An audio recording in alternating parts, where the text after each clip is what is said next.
Welcome back to my YouTube channel. ನಾನು ನಿಮ್ಮ ಖುಷಿ. ಎಲ್ಲರೂ ಹೇಗಿದ್ದೀರಾ? ಎಲ್ಲರೂ ಚೆನ್ನಾಗಿದ್ದೀರಾ ಅಂತ ನಾನು ಭಾವಿಸ್ತೀನಿ.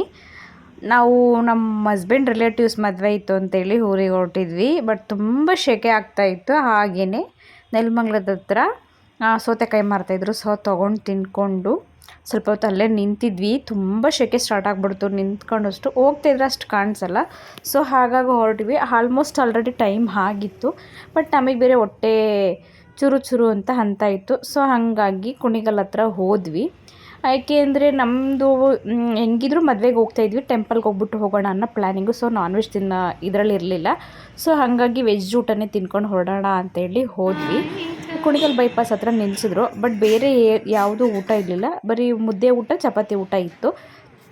ಸೊ ಅದೆರಡು ತೊಗೊಂಡು ನಾನು ಚಪಾತಿ ಊಟ ತೊಗೊಂಡೆ, ನಮ್ಮ ಹಸ್ಬೆಂಡು ಮುದ್ದೆ ಊಟ ತೊಗೊಂಡ್ರು. ಇಬ್ಬರು ತಿಂದ್ಕೊಂಡು ನನ್ನ ಮಗಳು ಹಸ್ಬೆಂಡು 3 ಜನ ಊಟ ಮಾಡಿಕೊಂಡು ಸರಿ ಹೊರಟ್ವಿ. ಊಟ ಆದಮೇಲೆ ಹೊರಗಡೆ ಬಂದಾಗ ಹಾಗೆ ಹೋಗೋಕ್ಕಾಗತ್ತಾ? ಸೊ ಹಾಗಾಗಿ ನನ್ನ ಮಗಳು ಐಸ್ ಕ್ರೀಮ್ ಬೇಕು ಅಂತ ಹೇಳಿದ್ಲು. ಎಲ್ಲರೂ ಪಿಸ್ತಾ ಅಂದರೆ ಎಲ್ರಿಗೂ ಲೈಕ್ ಆಗುತ್ತೆ. ಸೊ ಹಾಗಾಗಿ ನಮ್ಮ ಪಿಸ್ತಾ ಐಸ್ ಕ್ರೀಮ್ ತೊಗೊಂಡು ತಿಂದ್ಕೊಂಡು ನಾವು ಹಾಗೆ ಹೊರಟ್ವಿ. ನಮ್ಮ ಹಸ್ಬೆಂಡ್ ಅಂತೂ ಫುಲ್ಲು ಫೋನಲ್ಲಿ ಐಸ್ ಕ್ರೀಮ್ ತಿನ್ನೋದ್ರಲ್ಲಿ ಬ್ಯುಸಿಯಾಗಿದ್ದರು. ಕರೆದ್ಮೇಲೆ ತಿರುಗಿ ನೋಡಿದ್ರು. ಸರ್ ಐಸ್ ಕ್ರೀಮ್ ತಿಂದ್ಕೊಂಡು ಒಳ್ಳೆ ಸಾಂಗ್ ಕೇಳ್ಕೊಂಡು ಹೋಗ್ತಾಯಿದ್ವಿ. ಬಟ್ ತುಂಬ ಚೆನ್ನಾಗಿತ್ತು. ಹೊರಗೆ ಹೋಗೋ ಟೈಮಲ್ಲಿ ಗಾಳಿ, ಐಸ್ ಕ್ರೀಮ್ ತಿಂದ್ಕೊಂಡು ಮತ್ತು ಸಾಂಗ್ ಕೇಳ್ಕೊಂಡು ಹೋಗೋದ್ರಲ್ಲಿ ಒಂಥರ ಮಜಾ. ಸೊ ದೇವಸ್ಥಾನಕ್ಕೆ ಹೋಗೋಣ ಅಂತ ಊರಿಗೆ ರೀಚ್ ಆದ್ವಿ.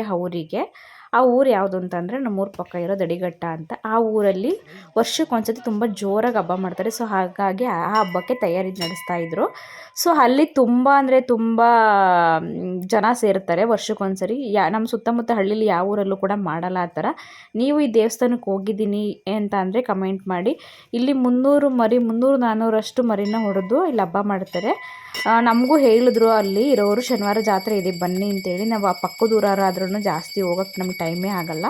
ಲಾಸ್ಟ್ ಇಯರ್ ಹೋಗಿದ್ವಿ, ಬಟ್ ಈ ಇಯರ್ ಹೋಗೋಕ್ಕಾಗಲ್ಲ. ಯಾಕೆ ಅಂತಂದರೆ ನಾವು ಇವಾಗ ಮದುವೆ ಮುಗಿಸ್ಕೊಂಡು ಹೋಗ್ಬೇಕಲ್ಲ ಅಂತ ಇಲ್ಲಿ ಪೂಜೆನ ಮುಗಿಸ್ಕೊಂಡು ತುಂಬ ಚೆನ್ನಾಗಿ ದರ್ಶನ ಕೂಡ ಆಯಿತು. ಇಲ್ಲಿಂದ ಮುಗಿಸ್ಕೊಂಡು ನಾವು ಹೋಗ್ತಾ ಇರೋ ದಾರಿಲಿ ನಾನು ಓದಿರೋ ಸ್ಕೂಲ್ ಕೂಡ ಸಿಕ್ತು. ಆ ಸ್ಕೂಲ್ ಯಾವುದು ಅಂತ ನಿಮಗೆ ಲೊಕೇಶನ್ ಗೊತ್ತಾಗಿದ್ದಿದ್ರೆ ನನ್ನ ಕಮೆಂಟ್ ಸೆಕ್ಷನಲ್ಲಿ ಯಾವ ಸ್ಕೂಲ್ ಅಂತ ಕಮೆಂಟ್ ಮಾಡಿ, ಯಾವ ಊರು ಅಂತ ಹೇಳಿ. ಹಾಗಾಗಿ ನಮ್ಮ ಮನೆಯವ್ರು ಹಂಗೂ ಒಳಗಡೆ ಹೋಗೋಣ ಅಂದರು. ಬೇಡ, ಯಾರೂ ಇಲ್ಲ, ಯಾರೋ ಒಬ್ಬರು ಮಾತ್ರ ಇದ್ದಾರೆ, ಬೇಡ ಅಂತ ಅಂದ್ಬಿಟ್ಟು ನಾವು ಹೋಗಲಿಲ್ಲ. ನನ್ನ ಮಗಳಿಗೆ ಹೇಳ್ತಾ ಇದ್ದೆ ಇದೇ ಸ್ಕೂಲಲ್ಲಿ ನಾನು ಓದಿದ್ದು ಅಂತ ಹೇಳಿ. ನಿಮ್ಗೆ ಆಲ್ಮೋಸ್ಟ್ ಯಾವ ಊರು ಅಂತ ಗೊತ್ತಾಗಿರುತ್ತೆ, ಕಮೆಂಟ್ ಮಾಡಿ. ಸೊ ಹಂಗಾಗಿ ಇಲ್ಲಿಂದ ಮುಗಿಸ್ಕೊಂಡು ಹುಡುಗಿ ಮನೆಗೆ ಬಂದ್ವಿ.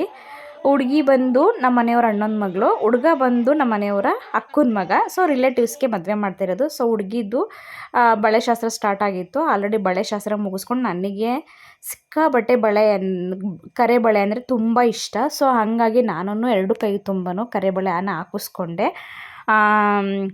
ಹಾಕಿಸ್ಕೊಂಡು ಇಲ್ಲಿಂದ ನೆಕ್ಸ್ಟ್ ಹುಡುಗನ ಮನೆಗೆ ಹೋಗ್ಬೇಕಲ್ಲ, ಹಾಗಾಗಿ ತುಂಬ ಖುಷಿ ಆಯಿತು ನನಗೆ. ಕರೆಬಳೆ ನನ್ನ ಮಗಳು ಅದನ್ನೇ ಹೇಳ್ತಾ ಇದ್ಲು, ನೀನೇ ಹೆಣ್ಣಿನ ಥರ ಕಾಣಿಸ್ತಾ ಇದೆಯಮ್ಮಮ್ಮ ಅಂತ.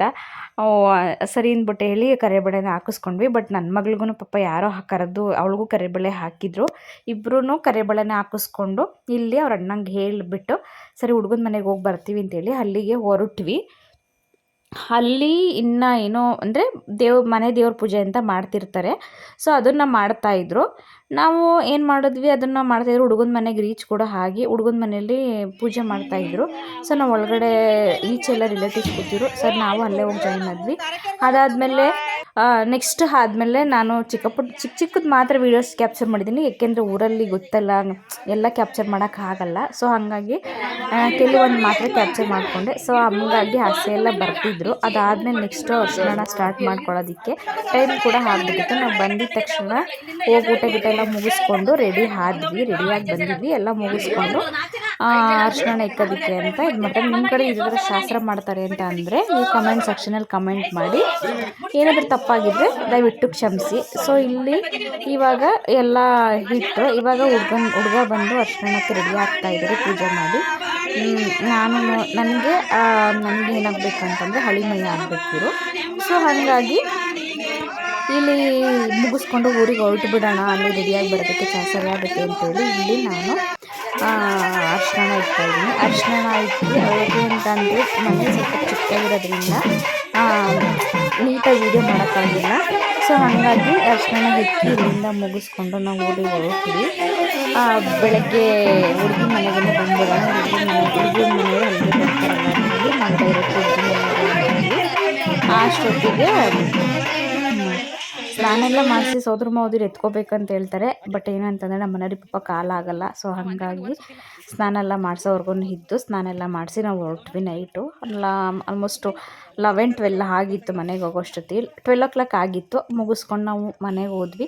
ಮಲಗಿದ್ದು ಬೆಳಗ್ಗೆ ಎದ್ದು ರೆಡಿಯಾಗಿ ಹುಡುಗನ ಮನೆಯವರು ಹುಡುಗಿ ಮನೆಗೆ ಬಂದು ನಾವು ಹುಡುಗನ ಮನೆಗೆ ಆಲ್ಮೋಸ್ಟ್ ಬಂದ್ವಿ. ಹುಡುಗ ಮನೆಗೆ ಬಂದ ತಕ್ಷಣ ಆಲ್ಮೋಸ್ಟ್ ಟೈಮ್ ಆಗಿತ್ತಲ್ಲ 9:30 ಆಗಿತ್ತು. 9:30 ಅಷ್ಟೊತ್ತಿಗೆ ಅದನ್ನೆಲ್ಲ ಮುಗಿಸ್ಕೊಂಡು ನಾವು ರಿಸೆಪ್ಷನ್ಗೆ ಹೋಗಿ ಒಂದು ಫೋಟೋ ಕೊಟ್ಟು ನಾವು ಅಲ್ಲಿಂದ ಟೈಮ್ ಆಯ್ತು ಅಂತ ಹೊರಟ್ವಿ. ನಾನು ಹೇಗೆ ಕಾಣಿಸ್ತಾ ಇದ್ದೀನಿ ಅಂತ ಕಮೆಂಟ್ ಮಾಡಿ. ಹಾಗೆ thank you for watching. Love you. Bye bye.